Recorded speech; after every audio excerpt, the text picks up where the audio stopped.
we on? Hello? Hello, hello. Hmm.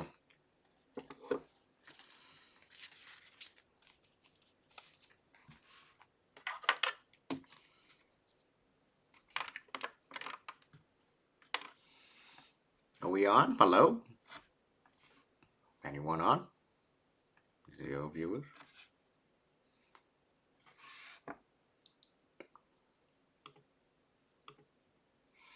Hey, Justin. Kate Shanghot. All right, you know the drill.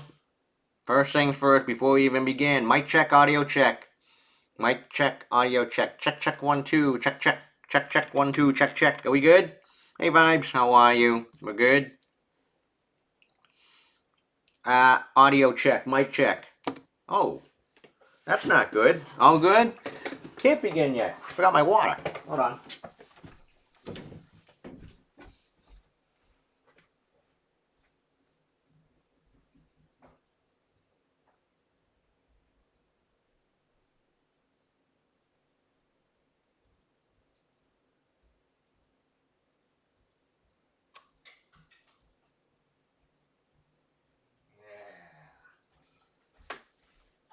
Oh, very important. Water. Yes. All right. Hello. Hey, She Pink. I know who you are now. Actually, now, yeah. Hey, She Pinky. I won't go actually because for anonymity purposes. I actually just see you, She Pinky. Okay. Are we good? It's 4:30. Hello. Hey. All right, everyone. Hello. Hello. Welcome to another Thursday on Twitch. This is Introduction to Security offered at Tufts University.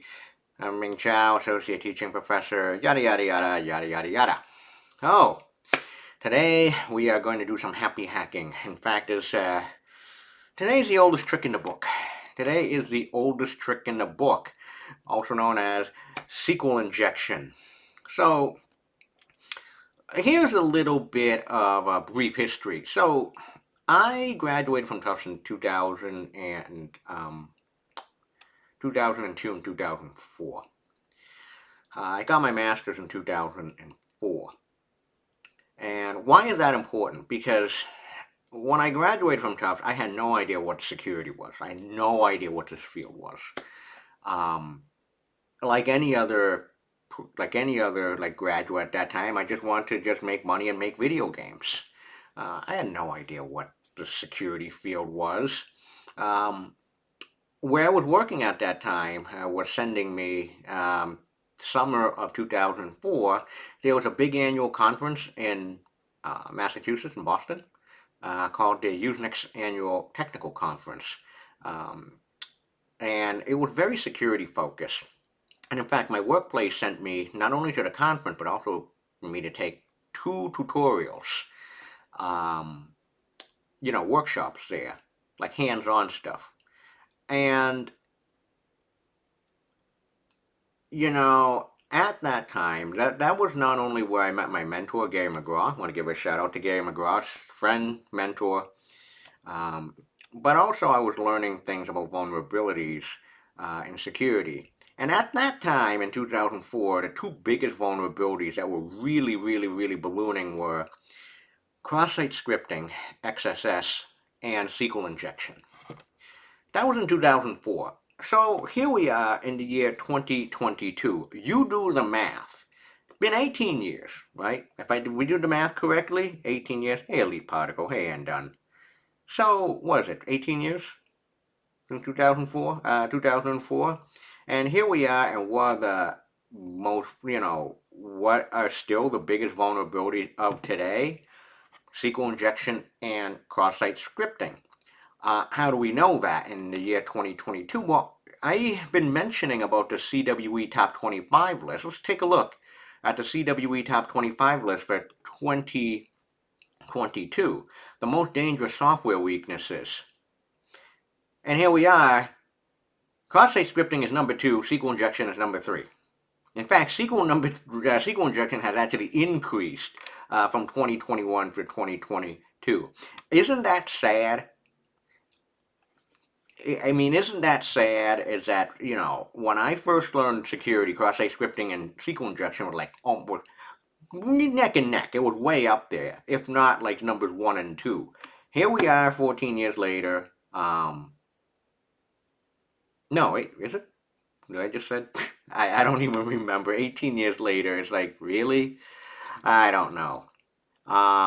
You can just insert a shruggy here. Okay? So, it hasn't gone away, and it probably will never go away. In fact, I said something really, really stark, um, and I will mention this again on the very last day of class. I, don't be surprised in 5 years if someone will give a talk on SQL injection again. Let that sink in. In 5 years, someone will give a talk on SQL injection again. So that's a big gist of today's topic. So what is this thing called SQL? And before we get to SQL injection, let's actually have a really basic understanding of what SQL is. Now, the first thing is, if you're not familiar with this thing called SQL, the structured query language, you know, here is, I'm going to paste a link in the chat. Here is a tutorial, it's a hands-on tutorial that you gotta do. At least do the first 4 tutorials. It's really good. I'm actually going to do the first one. The SQL is the structured query language. SQL is used to query databases, to do operations on relational databases. Now I'm not going to talk about relational databases, but if you actually have a general, if you don't know anything about databases, that's fine. But I'm sure a lot of you folks actually have used spreadsheets before. If you have an idea of how spreadsheets look like and work, then you probably have a general idea of how a database is. A database is just a big collection of data. Or probably not, if put incorrectly, what the database is. Think of it this way. It's a big collection of spreadsheets, or like with lots and lots and lots of data. We're talking about millions and millions of records. Okay? The structured query language, SQL, is used for operations such as querying, getting data, removing data, inserting data, updating data, deleting data. The list goes on. Lots of operations. Okay? Um, and so, let's do the most basic tutorial on querying a database. And the command to do this in SQL is select. Okay? People like to say select statement. If you hear the term select statement is getting data, querying a database table or series of tables. So I'm going to go to the 0th exercise on select basics. And here is a database table called the world. The world, this is called a table. It looks like, again, it looks like a spreadsheet. Has the following fields: name, continent, area, population, GDP. Okay, the fields in bold are called the fields. Okay, Afghanistan, Albania, Algeria, Andorra, and Angola. There are 1, 2, 3, 4, 5 records here. These rows that are not in bold, they're called records, or you can call them rows. Okay? And so here's a table of what it is. It's just it's a table of countries around the world. And so introducing the world table of countries. And let's do the first example out. This example, the example uses a where clause to show the population of France. Notice that strings, piece of text data, should be in single quotes. Now that is extremely important to know, because the single quote will be the crux of the problem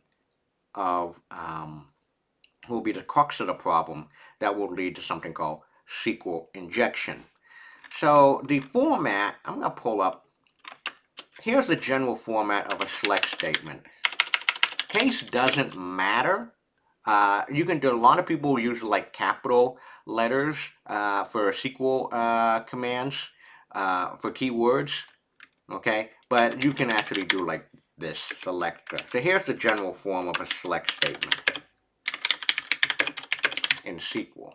The general form is select, okay, fields from, okay, table name.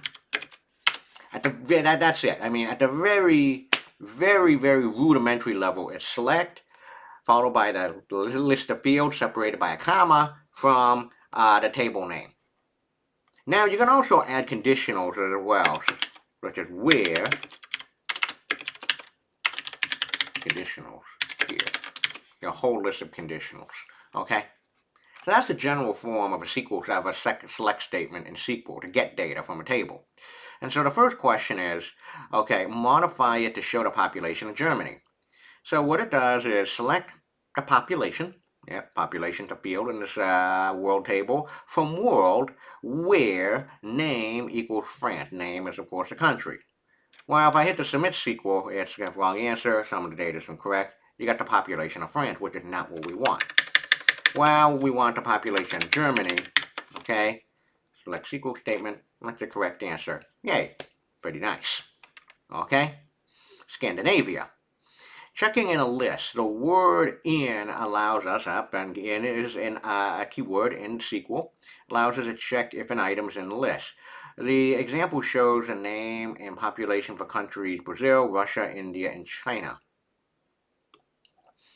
So you want to select the name and the population from world where name in the following: Sweden, Norway,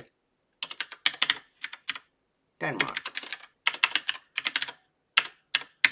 And submit the SQL statement. Yay, we got that one correct. So we got the population of Denmark, Norway, and Sweden from this world table. Okay. You can also do between to select size. Anyway, I'm not going to go through. Okay, fine. 200,000 and 250. This is sound pretty rudimentary. We got that right. Okay. So this is a basic of how you actually query data. Okay. This is an example of how you query data. So, okay, I'm going to leave you to play with SQL Zoo on your own. Have fun. Is this syntax in a particular language? Yeah, I mean, this SQL is a language.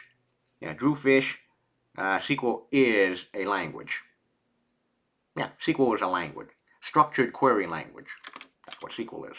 I'll get that in a minute. Now, let's talk about the problem with SQL that can lead to pretty undesirable results. Okay, so I'm going to create a table called users, which is common in a lot of databases these days. I'm going to draw, here's a database table called users. It's going to have 3 fields: ID, username, and password. Okay, now for the sake of argument today, look, I'm going to say, let's not worry about hashing of the password like what we did. We'll just use plain text password just to make things simple. Batman. Password is Bruce Wayne. Don't complain, that isn't in plain text. We have 2, C Pinky, 12, and Pinky the Brain. And I'm going to add another record. I'm going to add another record to this database table called Elite Particle. Alright. Your username is, okay. Here we go. Come on. There we go. Yay. And Elite Particle is, I love physics. Okay. Okay, now I got 3 users in this users table. The users table have 3 fields: ID, username, password. Okay. So let's do some algebra here. Let $username equals user input for username. Let $password equals user input for password. So we're going to do plugging and chugging. So select. Now, if you actually don't want a list of, you don't know what fields to return, you can always use a wildcard. This is going to return everything, all the fields, ID, username, password. From users where username equals, inside single quote, username, and password equals, single quote, $password. Okay, there we go. You see? Okay, so now let's do some plugging and chugging. This, line number 12, is a legal SQL statement right now. Okay? Grammar, form, fine.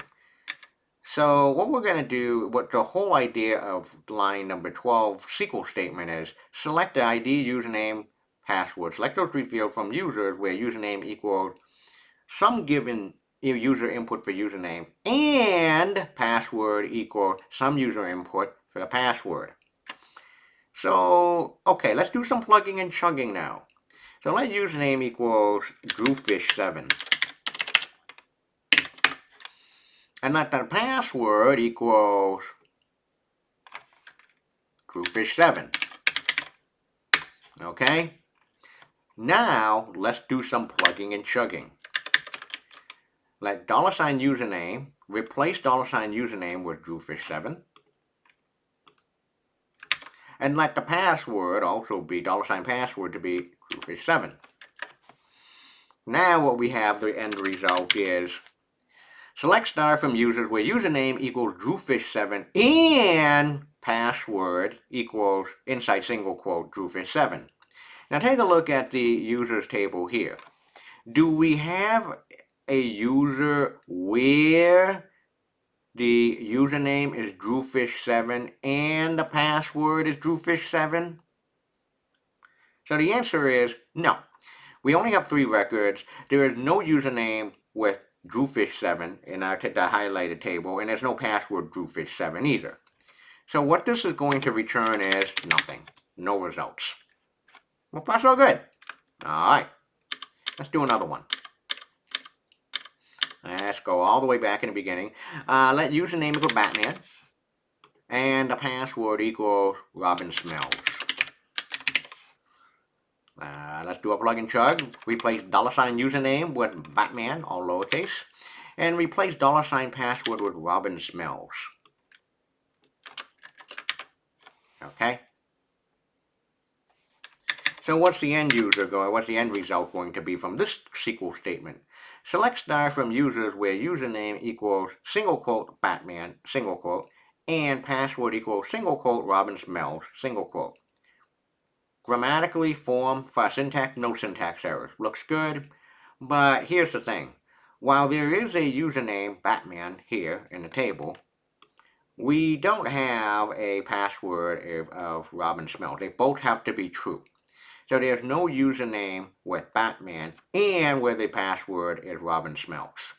So this is also going to return nothing. So far so good, right? Okay. Now, if you want to return something, it's going to be, let's do this. Elite particle, and I love physics. So if this happens, you're going to have elite particle, replace $username with elite particle, and replace I love $password. Oops. Received replace $password with I love physics. Now what you're going to get is this. You're going to get one row, one result back, which is you're going to get one result back, and I love physics. There you go. So far, so good. So this is a true statement. So there is a record in the users table where the username equals elite particle and the password equals I love physics.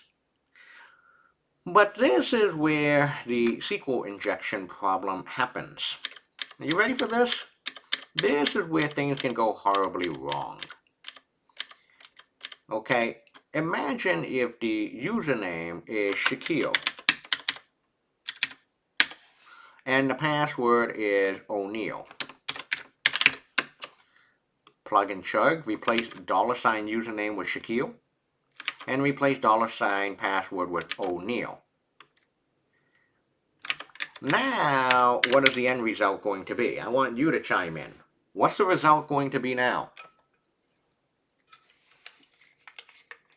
Be careful. Look carefully.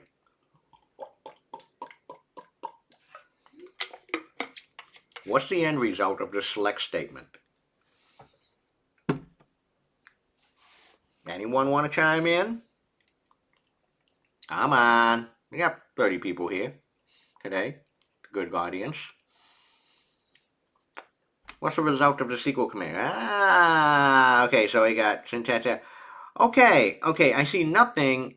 Zipfly, I mean not Zipfly, RZ2750. Why is there a syntax error? Ndone, okay. Ndone, why do you say there's a syntax error? Vibe said there's something. Vibe 28 said the apostrophe may break the syntax, and exactly that's the problem. You have a syntax error here. You have a syntax error because the ampersand, the single quote in O'Neil isn't escaped. You have a mismatch of single quotes here because if you have an odd number of single quotes, it's going to break. You have a syntax error because here, open single quote, close single quote. Open single quote, close single quote, but you have a open single quote here, so it's all messed up. That's where you have a syntax error. That's not good. You have a syntax error because of the mismatch of single quotes. Okay? Alright. Now, let's do something real funky. Knowing that the Shaquille O'Neal example completely broke the SQL statement, let's fully take advantage of what we just did. What if we actually can use single quote to our advantage and just return everything in the users table? Let's username equals Chang Hot. Who cares really? Like Chang Hot. Doesn't matter what it is. I don't care what the username is, but what if we change the password to be 1 blah or blah single quote or single quote 1 single quote equal single quote 1 no closing single quote. So I repeat what we're going to type in as a password. Blah single quote space or space single quote 1 single quote equals single quote 1 no closing single quote. Now let's do a plug and chug of $use. Let's replace $username with Chang Hot. Really, who cares what the username is? At this, as you'll find out. But let's replace $password with this mess.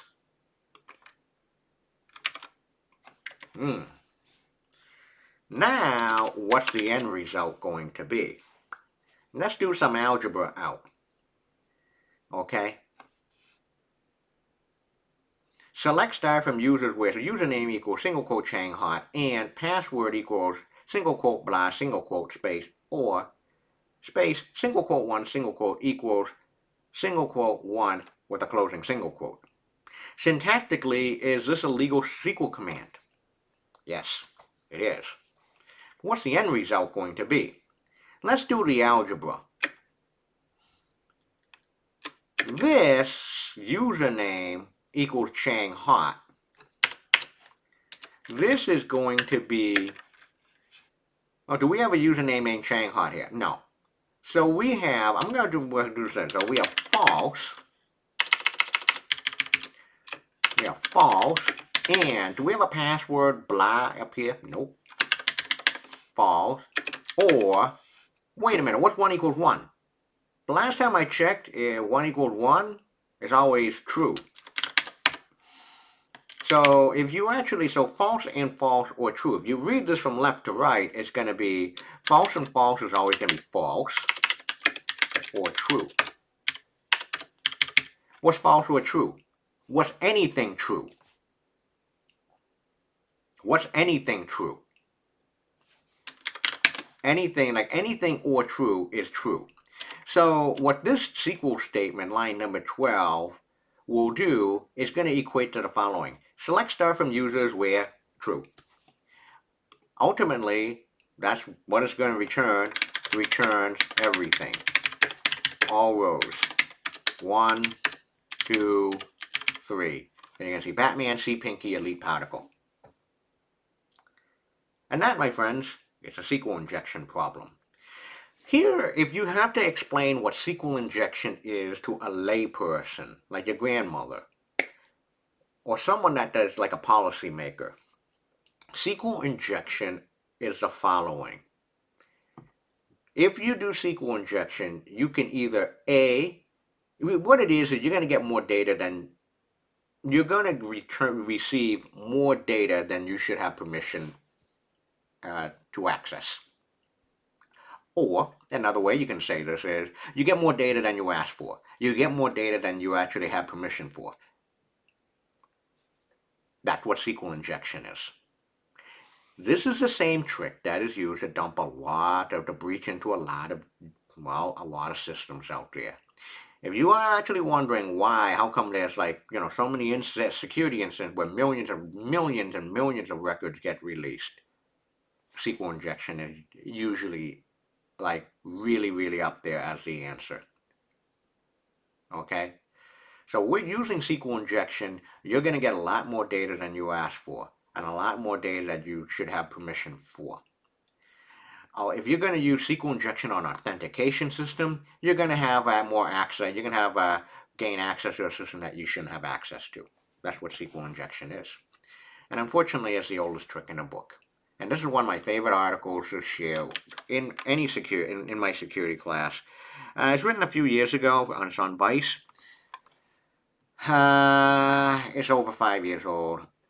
History of SQL injection, the hack that will never go away. After it was over 15 years after it was first publicly disclosed, SQL injection is still the #1 threat to websites. One of the hackers suspected of being behind a TalkTalk breach, which led to a detail of 150,000 record being stolen, used a vulnerability discovered 2 years before he was even born. The method was called SQL injection, where hackers typically enter malicious commands into forms on a website to make it churn out juicy bits of data. It's used to steal the World Health Organization data, grab data from Wall Street Journal, hit sites of federal agencies. Still used to grab a lot of election databases, looking at Brazil and Mexico. Okay, it is the most easy hack around. Here it is. So why in 2015 is SQL injection still leading to some of the biggest breaches around? SQL injection was first possibly documented by Rainforest Puppy, also known as Jeff Forstall, in the hacker magazine called Frack. Okay. Who was it? Why do you have to specify where? How come you just can't select from users? As you will see a little bit later, Rich Man, Poor Man fan, a lot of database systems, they actually specifically ask, okay, if you select from users, you're going to if you just do select from users, if you do select from users, if you have just select from users, which almost no one does, you just return all the records. Is that what you want? If you're going to write a username and login, a typical username and a typical username and password system, they use the format select star from users, where username equals the user input and the password equals that. You don't want to use select star from users without any conditional on a authentication system. You only want to check if a user is in a table where username and a password is in one single. You only usually this typically line number 12. It's typically used if you want to find one single user. You gotta have a where clause. Have to have a where clause. We'll see one in a few examples. We'll do one out. Okay. Today, over 15 years after it was publicly disclosed, SQL injection repeatedly sits at the #1 spot of vulnerability in the OWASP Top 10 report, which has been released every 3 years by the OWASP Foundation, a nonprofit that monitors threats to websites. There it is. SQL injection is always the #1 risk. Still is. I mean, this article was written 7 years ago. When you go to a web page and you make a request that parses part of the data back, yada. If you read in a news article, the news article has ID equals 1, ID equals 2. But with a SQL injection, attacker change that ID in the address bar to something that forces the data to do something that is not meant to do, such as returning private pieces of data. Okay. Yeah. Another common, here's a heads up for you. We're not going to use SQL Map, but this is one of my favorite security tools. There is a security tool out there called SQL Map. What it does is just automates the whole process of finding SQL injections on a lot of websites. Do I have a quote? Nope, doesn't have single quote. Okay. So it's a fun article, but now let's actually do a few examples of SQL injection. Okay, now let's use a real, I have a real target system that I posted up. It's at 34.170.239.107 / DVWA https / Why would the command on line 12 return everything and not the username and password associated with Shanghai? Well, read the out. Well, again, I just did this moments ago in terms of algebra, Sam. Where username equals Shanghai, again, let me just repeat this again. Line number 12 is a perfectly legal SQL statement. No syntax errors. Okay? It's not only going to return just Shanghai. Yeah, actually it will. It will return the username and password associated with Shanghai. But wait a minute, there's no Shanghai here on users. First of all, there's no username. First of all, Sam, there is no username called Shanghai here that I outlined here. So it's not going to be shown up. But it's going to spit back everything because if you do the algebra right, really what it boils down to is this last piece right here. Or 1 equals 1. Anything or 1 equals 1, 1 equals 1 is true. So it's always going to be false or true. Always going to be true. So if you reread this SQL statement, select star from users, yada, yada, yada, what it really boils down to at the end is always going to be select star from users where true. Just going to return all three of these records. Okay? So let's do this out. Let's do actually a real SQL injection exercise. I have an instance of the damn vulnerable web application running on the site. So how then would you don't need it? You don't care. Sam, here's the thing. You don't care what the username and password is. I just want to get all the username and password records from users. But isn't there an and in between? Yeah, but I also, for my user input, also threw an or statement here.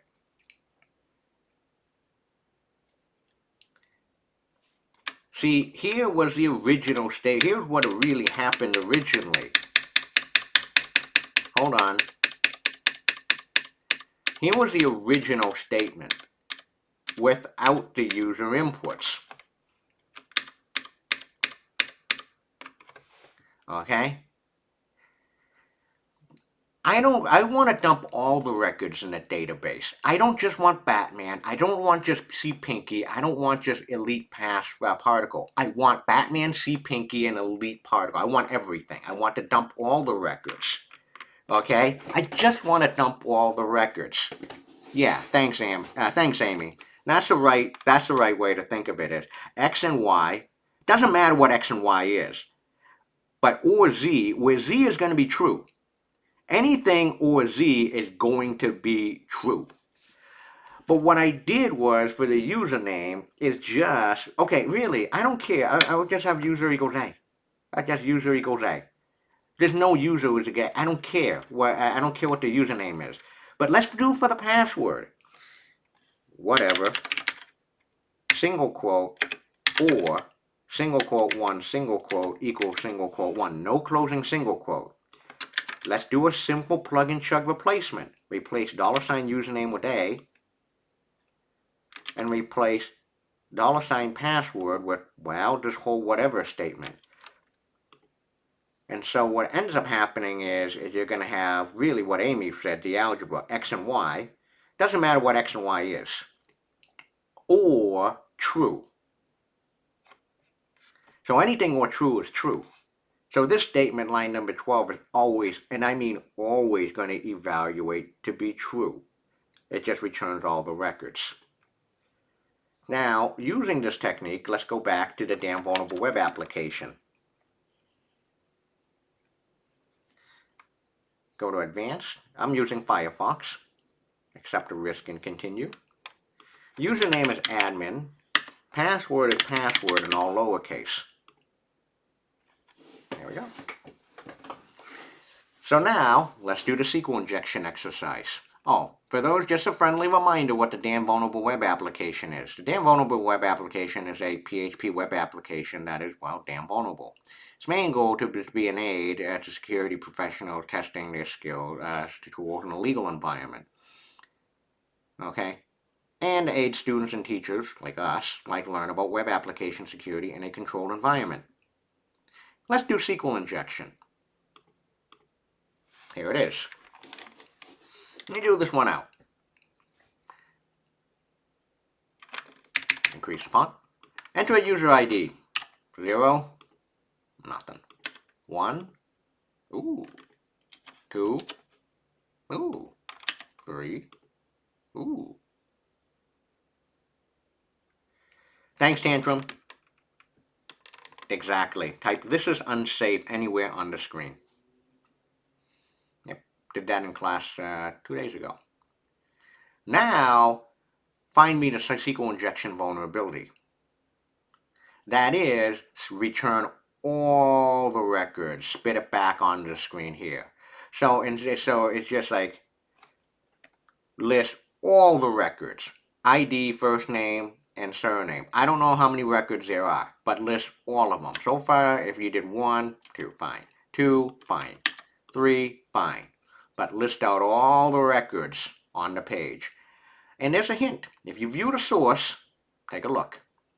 You don't need to be an expert on PHP, the programming language, to do this. Here's a hint. The query that is provided in a damn vulnerable web application selects first name, comma, last name from users where user ID equals single quote $ID single quote, where $ID is the username, is the user input.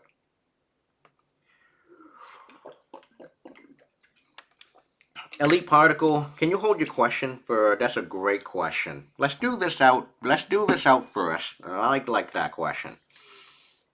Great question. Can you ask me this question, Elite Particle, in, I don't know, 10 minutes? Well, I'll just remember. I'll just write it down. Practice hacking. Okay. I'll come back to that. There you go. Does anyone actually, anyone find a vulnerability? Can anyone take a full advantage of the vulnerability? That's a hint. Damn vulnerable web application will give you the source code that you can actually see where the vulnerability is. There you go. All right. What if you did this? Blah. Let's do it out. There you go. Now, as you know, the SQL query, the $query in the source code actually has a, well, SQL statement that is written out but also uses single quotes as well. So let's type this in as a user ID. Blah, single quote, or, doesn't matter, uppercase, lowercase, it doesn't matter. Let me do it again. BLAH, single quote, space, or, all caps, or even all lowercase will work. Single space, single quote 1, single quote equals single quote 1. See what happens. Instead of entering a number now, boom, there you go. You get admin, Gordon Brown, hack me. Hey, there was a Pablo Picasso and a Bob Smith there. Look at that. And now, because of SQL injection, we are listing more records than necessary. Yeah, we have more records than necessary. Good? Okay. So, again, this is a clear illustration of what SQL injection is. You gain more data or even access to, you have access to a lot of data and even access to system that you shouldn't have access to. Okay? That's that. That's SQL injection. So now, once you've done this, now that you've done SQL injection, here, what if you did this? Take the URL, remove all the damn vulnerable web application, and just go to https://34.170.239.107. Hit enter, and get this site. Using what you just learned, break into the system. There you go. Break into the page. Bypass, what you just learned, this is actually your Lab 7 in 116 in the course. Using what you just learned, now you should be able to bypass the authentication. You don't even care what the username, what the login is. You don't care what the password is. Break in. Now, when you break in, I would like to ask you this. I would like to ask you, do not spoil the fun for everyone else. Okay? Don't put the answer there. Please don't do that. So, break into this website using what you just learned. Who cares what the login is? Who cares what the password is? Okay, we're not done. To Elite Particle's point, to practice hacking. If you're familiar with GitHub, GitHub has a lot of deliberately vulnerable web applications that you can use and download. There's many. If you go to like vulnerable apps, if you type in vulnerable, I gotta mark it. No, I don't want it to check for me. If you do a GitHub search for vulnerable app, there's like 1,492. Like, there's so many vulnerable apps that you can practice on. I know I didn't answer your question fully yet. I did not answer your question fully yet. I've even created one. If you go to my GitHub account at https://github.com/mchow01, I have this thing called a vulnerable voter database. What it is a deliberately insecure voter database. Ooh.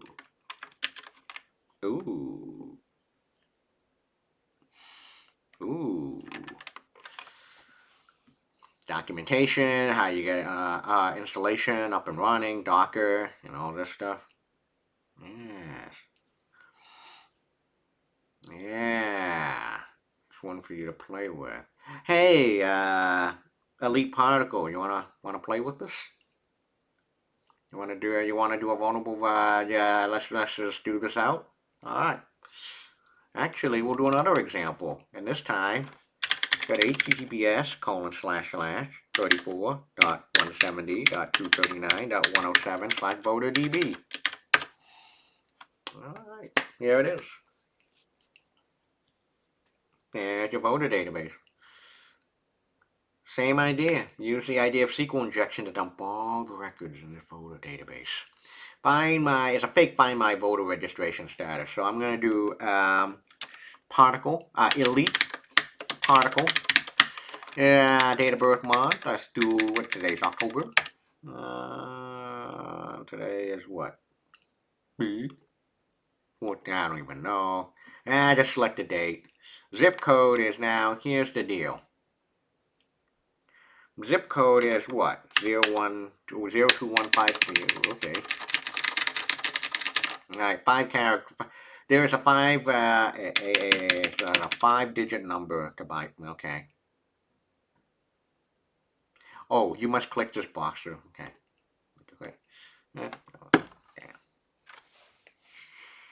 Hey, Elite Particle, you still there? Elite Particle, are you still listening in? Thanks for letting me pick on you today.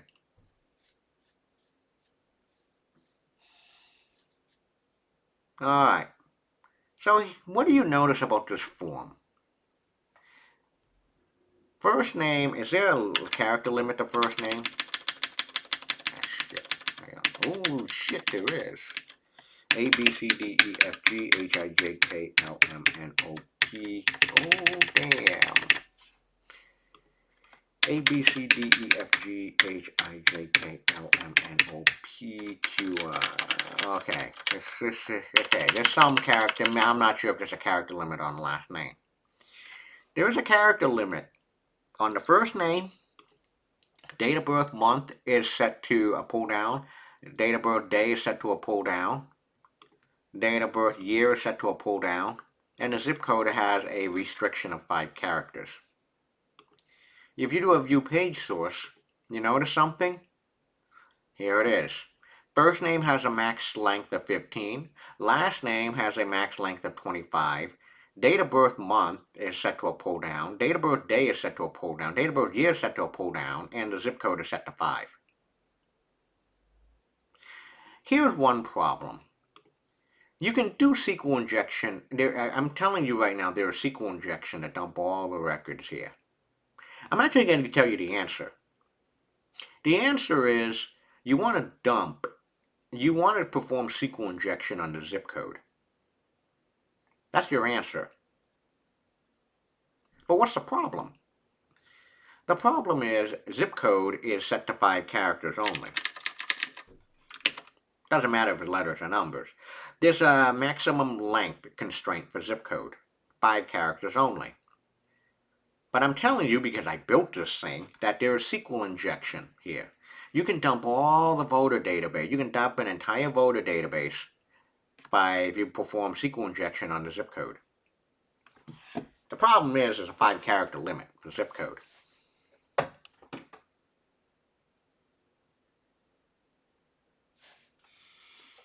Now what the hell do we do? Okay. You see all these restrictions on the client side, what you're looking at on the web page? What if I told you you can bypass any client-side restriction? So you don't even need to care about like the max length constraint on any of these fields. First name, last name, date of birth month, date of birth year, date of birth year, date of birth day, zip code, doesn't matter. You can bypass all those constraints.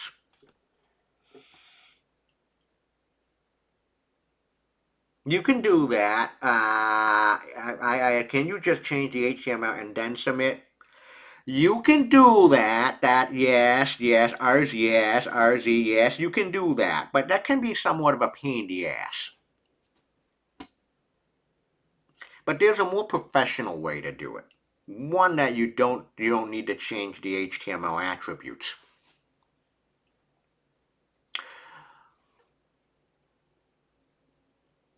What if right now, can someone explain to me in real simple language how the web works? Does anyone remember how the web works?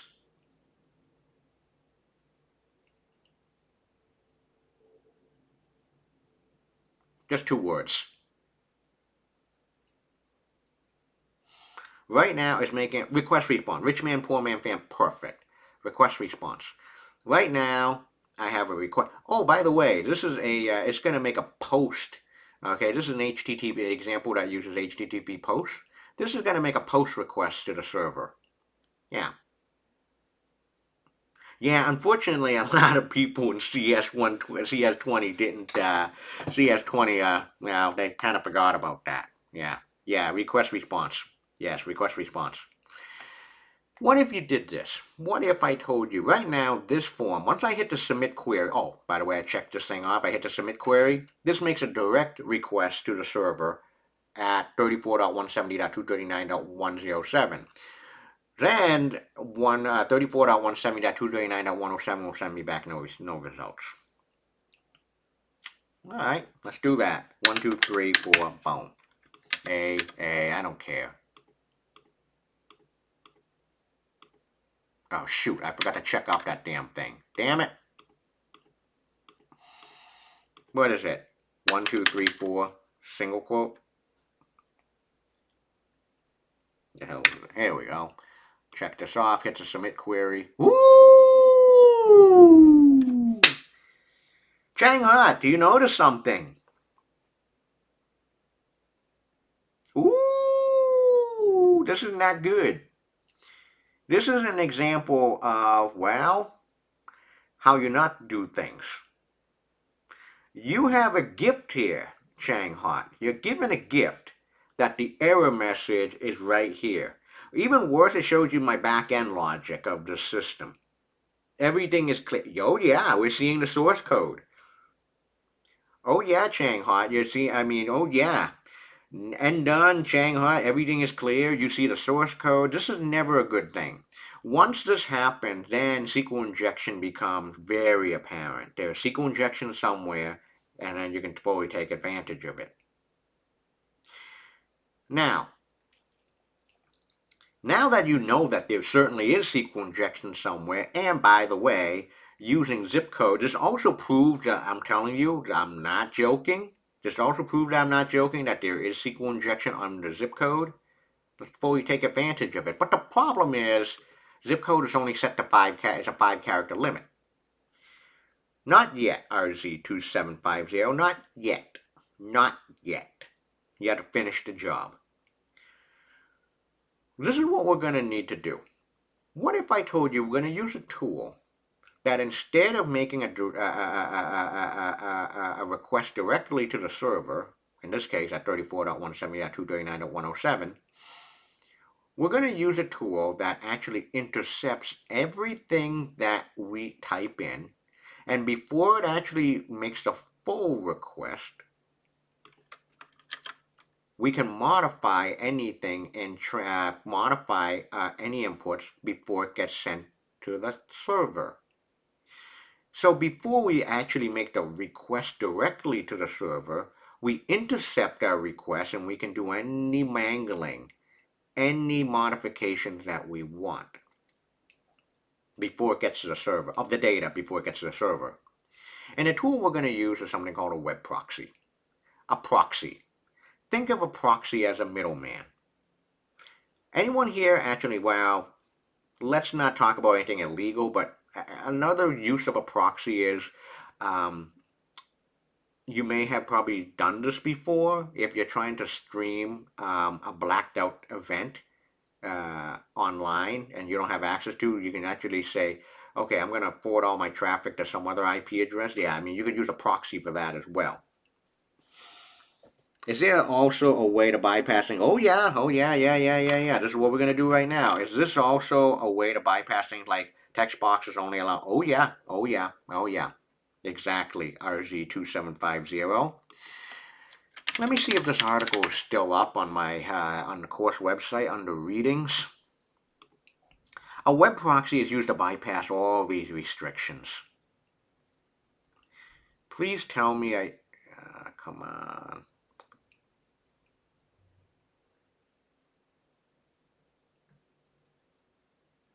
Oh, you know what? I do have it.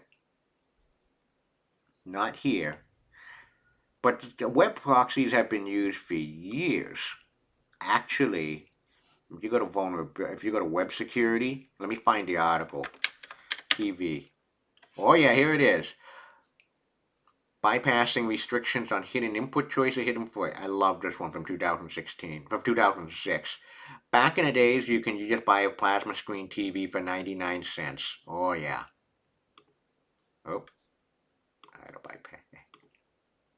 Hopefully it's still. Damn it. The article's no longer there. Oh, that sucks. Hold on.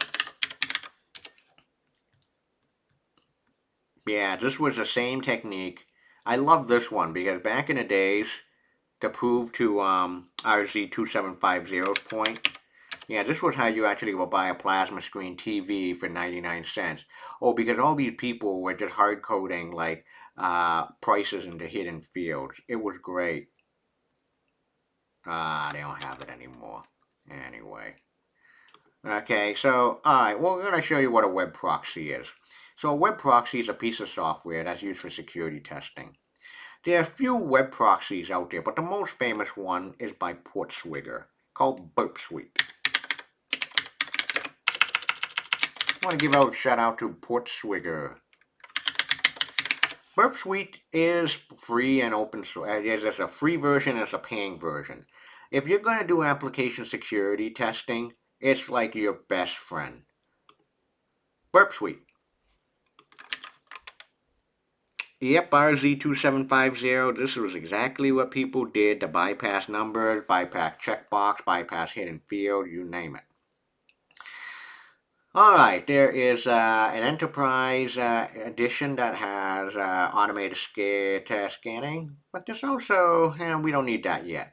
I'll tell you, it's also paying. It's kind of expensive, annual subscription. How about this one? Enhanced manual testing. There's a professional one, and there's also a community edition. The one that you want to be using if you're going to be a learner is a community edition. This is free, and it's platform independent. Well, it's written in Java. Let's go to the community edition. Well, let's see what Burp Suite Community Edition has.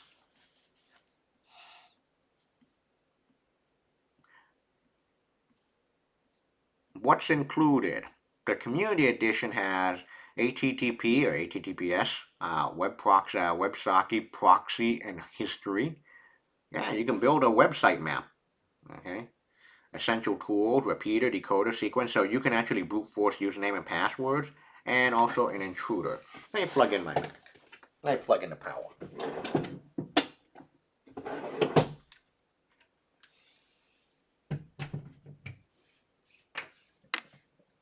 There we go. Hey folks. So, alright, the Community Edition is pretty limited, but it does have an important tool, a proxy.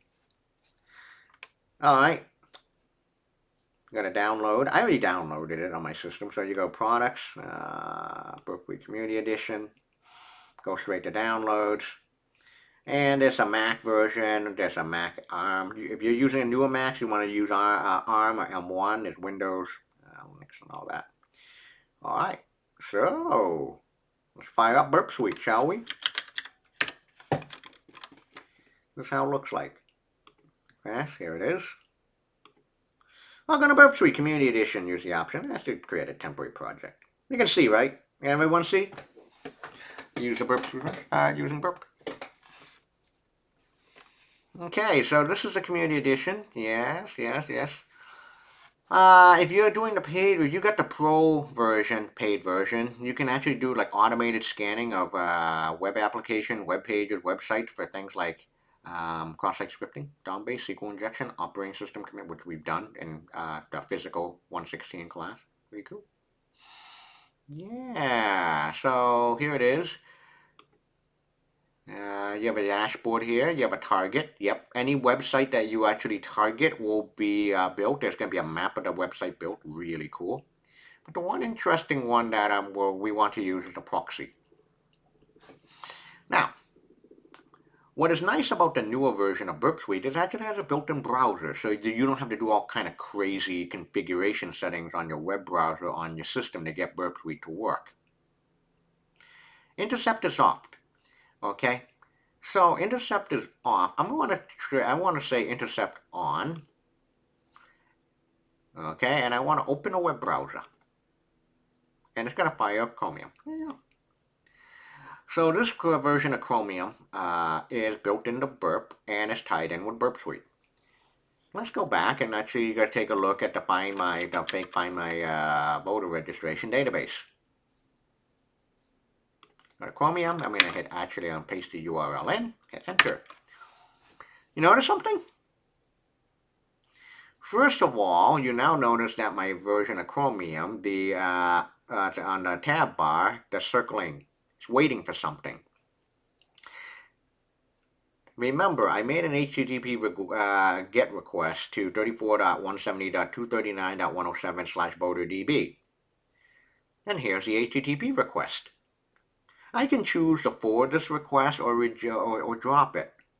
You can also make your modifications here. I want to forward this. Once I hit forward, watch what happens. Actually, here's Chromium.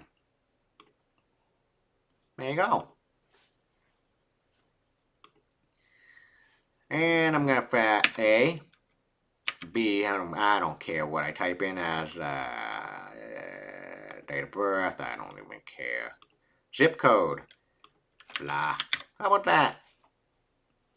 Hey, RZ2750, you still there? Are you still there?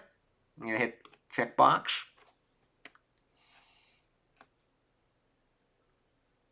I'm going to hit submit.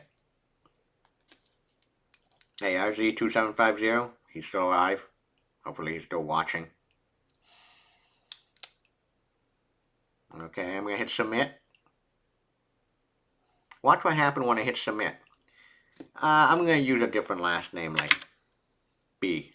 AA and BB. Blah is my zip code. Alright, watch. I'm going to hit the submit button and interceptors off and burp. I hit submit. Boom. Here is the entire HTTP post request header.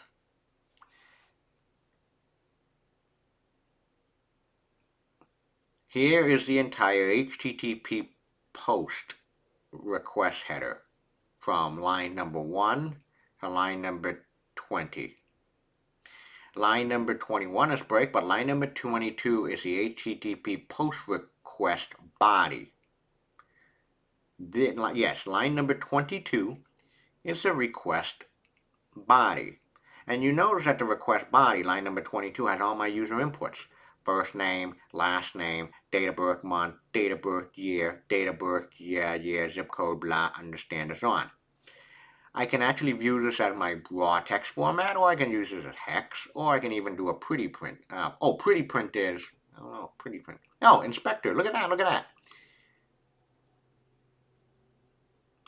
You can actually do a drill down. Request body parameter. You can even change cookies. Wait a minute. I can update so I can change stuff here? Oh yeah. Watch. Change blah to be P, single quote, or single, okay, so I'm going to do this. Change the zip code. Is it still ringing up here? Yep, still ringing. You can see the circle. Zip code equals B, single quote, space, or space, single quote, 1, single quote, equals, single quote, 1. No closing single quote. You ready? And you notice I intercepted the HTTP request. I intercepted my web request. Hanging. I can modify my request body. I can request to modify all the user input, bypassing any year. Oh, by the way, how about this? I'll change the date of birth year to be like 1, 2, 3, 4, 5. Here. Date of birth day 33. We're going to do the 15th month on the 33rd day. And the year 99,999. And there's a zip code. Yeah, bypassed a lot of crap. Now watch what happened. Hold on, C Pinky. Hold on. I'm going to forward the request. Boom. All your data.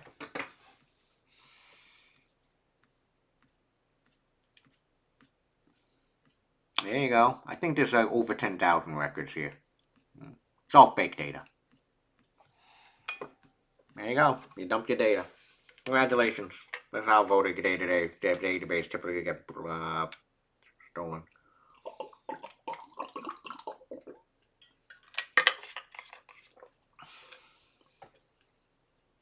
There you go.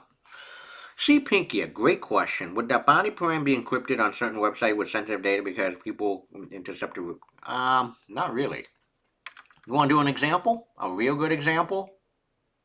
See, Pinky 12. The answer is no. Let's say, can you actually modify? Can you actually see what's going on with how websites work? Yeah, let's go to Facebook.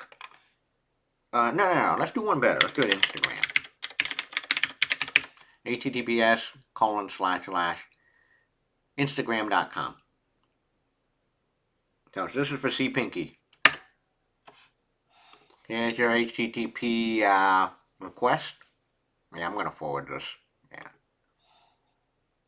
A lot of using a web proxy, you can really understand how websites work. Holy shit. There's a lot of stuff that goes on behind the scene with Instagram. A lot of stuff. Access tokens and all. Alright, there you go. Alright. I'm gonna hit forward. Now here's the deal. The one other nice thing about the web browser that is provided with, which is the one nice thing that's provided with the web browser, in this case Chromium, that, Jesus Christ, how many stuff goes on behind the scene with Instagram? Again? Holy crap.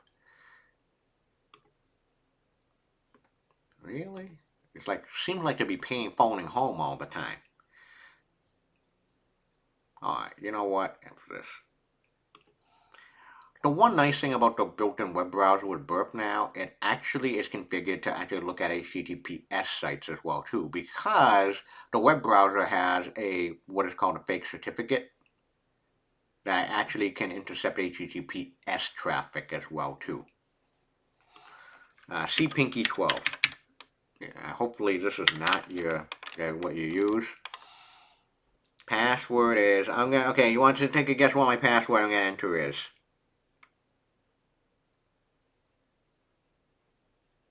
Okay, I'm going to use a type in a password.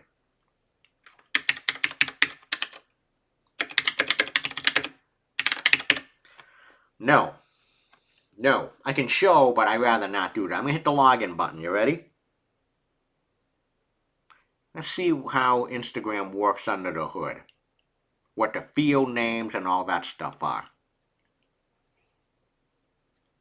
Watch this. I'm going to hit forward. Holy crap.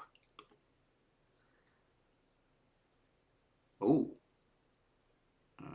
Well, I see something here. I'm going to hit forward. I don't see CPinky 12 here.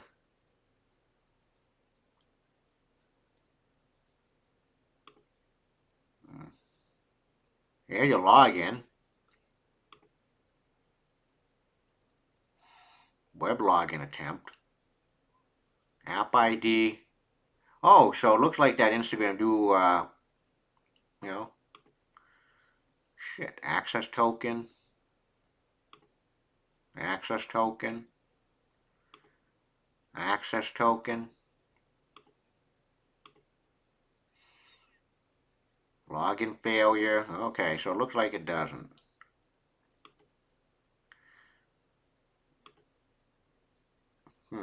So the answer to your question is, CPinky, would that body param be encrypted on certain websites? The answer, it looks like in this case on certain websites, is yes. Okay?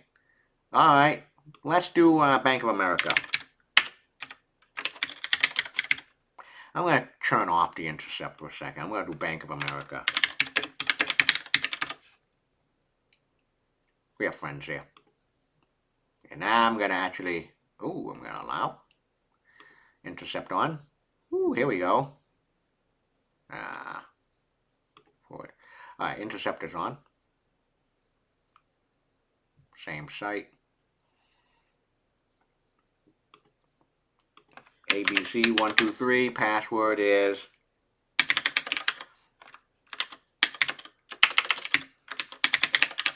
now I'm going to hit login. Watch what happens. You know what? Yeah, I'm going to hit login. See login. I'm going to hit, use HTTPS. bup.bankofamerica.com, okay. Forward.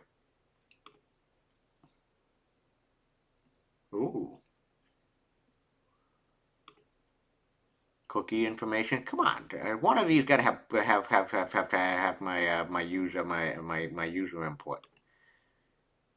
Nah. Oh, here we go. Hmm. Sometimes it's encrypted. It looks like it's encrypted beforehand. I don't know.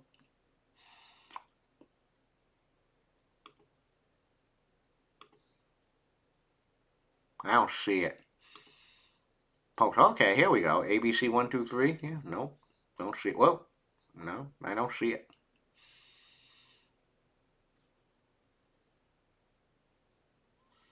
Yeah, you could. Hold on.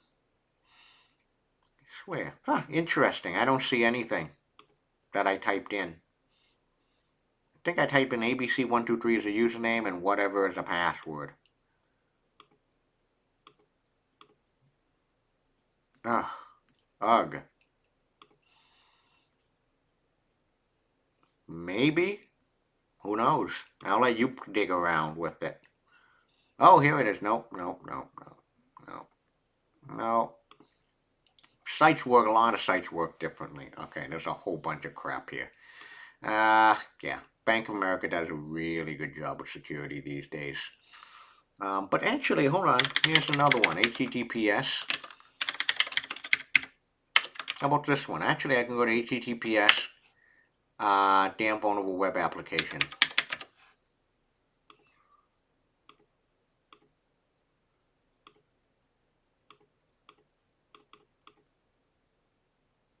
Okay. Go here. So this is an HTTPS site. I'm going to intercept this on. Depends on which site, cpinky. So I'm going to do cpinky12. Password is brain. You did? And done. I didn't see it. I mean, it was just too fast.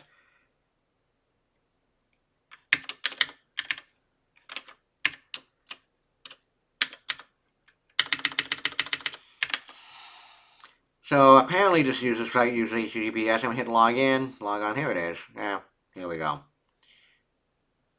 So it's HTTP1, post, yada, yada, yada. Yeah, I mean, you can see in this case, user see, and done as a user. Okay, here it is.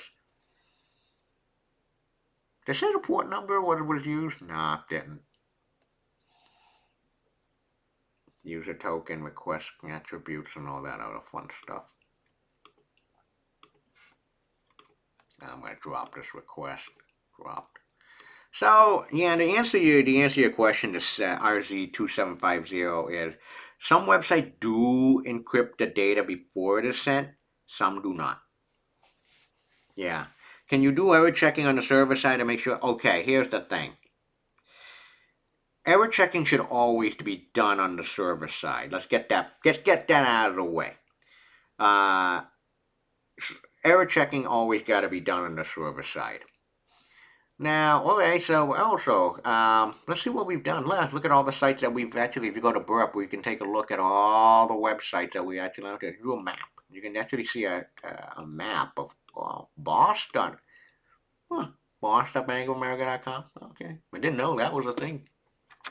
Using a web proxy, you can get a nice map of how a website works. I don't. Yeah. So now you know actually how to use a web proxy to bypass any client-side restrictions. Now I want to give a gift. I think it was Elite Particle here. Elite Particle. I think it was Elite Particle that actually said something about how to practice. Portswigger also has something called a Web Security Academy to hone your skills. There it is. Portswigger also actually offers something called Web Security Academy. Boost your career, flexible learning, learn from the experts. Let's see what kind of labs that they got. HTTP host headers, file vulnerabilities. Look at what the featured stuff are. SQL injection, 16 lab, cross-site scripting, 30 labs. XSC, 9 labs. 8. Let's take a look at SQL injection labs. So many. Here it is. More details on SQL injection. It's free. It's all free for you. Retrieving data. Look at all that. I'll share this information. Here's the details on. So I think it was Elite Particle. I hope this answers your question. I told you to actually ask me a little bit later. Yeah, Elite Particle. It's all for you and for everyone. So there are different ways to hone your skills. So, okay, one last thing before we go. How do you actually prevent SQL injection from happening? Well, it really boils down to one big lesson. Always validate user input on the server side. Okay? For SQL injection, look, for SQL injection, most web vulnerabilities, you always want to never trust user input, never trust user input, never trust user input. Always sanitize, always validate the data, on the server side. For SQL injection, there's also an extra thing that you can do. It's called prepared statements. The whole idea of a prepared statement is think of variable binding. I'll paste this information. What a prepared statement. Prepared statements are resilient in SQL injection because parameter values, which are then transmitted later using a different protocol, yada, yada, yada. Here's the thing. Every example that we have seen so far, such as this is a good example. Let me go all the way back.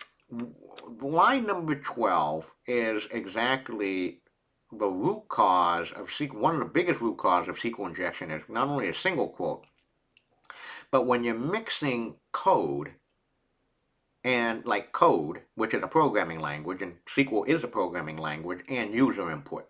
You never want to do that. You never want to mix code, operations, and user input. It's just a bad mix. Most programming languages now, like PHP, actually they require you to use it, is to use something called prepared statements. Prepared statements, think of variable binding. So instead, what prepared statements would look like would be something like this. No single quotes at all. So your prepared statement would actually have would be something like this. Separate out the code and the user input. So the variable binding is the use of like the question mark. Okay.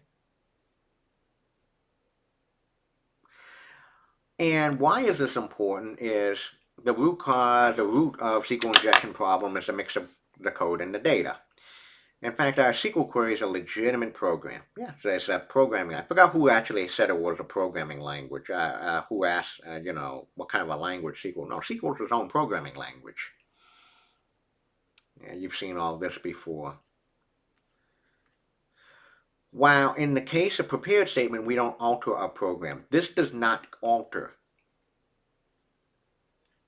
at all. So if your username is going to be whatever and your password actually has all kind of single quotes and stuff, that gets sent later on.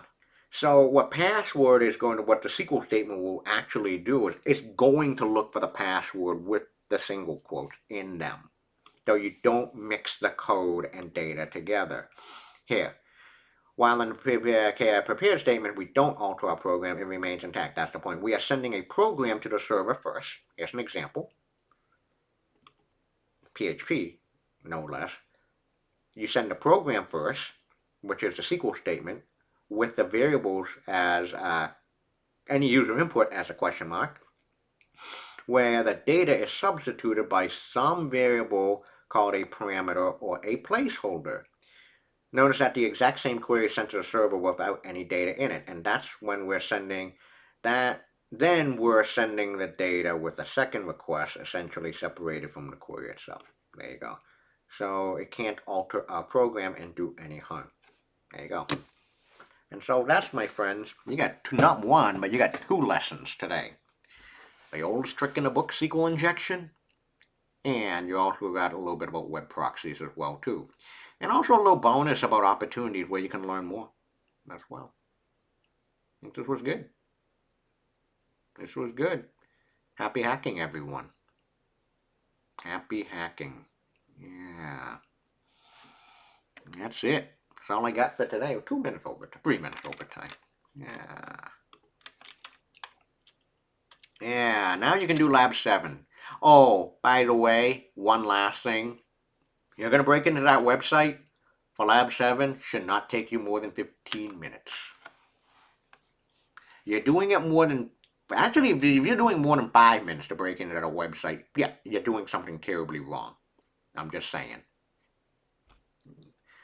Maybe one of the shortest labs ever.